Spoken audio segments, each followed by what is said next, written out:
how to find the electric field strength and electrostatic force. So we know the electrostatic force is proportional to the product of the two charges divided by the distance between them squared, and so that proportionality constant is the K. If we were to find the electric field, we would go ahead and take the electrostatic force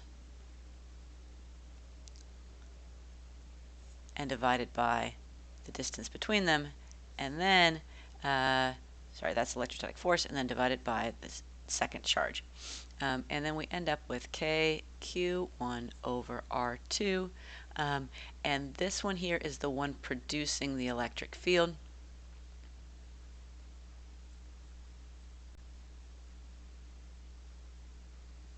This little Q2 drops out because we're not actually concerned about the electric field produced by that charge here. So if we're to take a look at this point down here, and we wanted to see the electric field produced at that point from three other charges, not even knowing what charge P is, we could go ahead and find that electric field by just using our equation.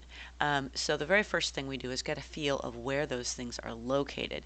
So electric field from the first one is positive charge, so the electric field is going to be pointing away. So we're going to go ahead and put that there. And remember, electric fields are vectors. And then the charge at point 2 is going up and away. And charge 3, well, that is a negative charge, so it's going to have an electric field going towards it. And then we actually add the vectors together just like we would when we added the force vectors together. So we make our table. We look at the electric field from 1. We realize that it's going in the negative direction. There is no y component. The electric field from charge 2 is going up at an angle. It's going to have a negative x and a positive y. We're going to need to find out what that angle is. Electric field from 3 is going down, so there's no x component, and it's a negative y component. We'll need to figure out what all those are by doing k Q1 over R, R1 squared. That's going to be the electric field for that one. The electric field from this one is K Q2 over R2 squared. There we go. And the electric field from the third one is going to be K Q3 divided by R3 squared.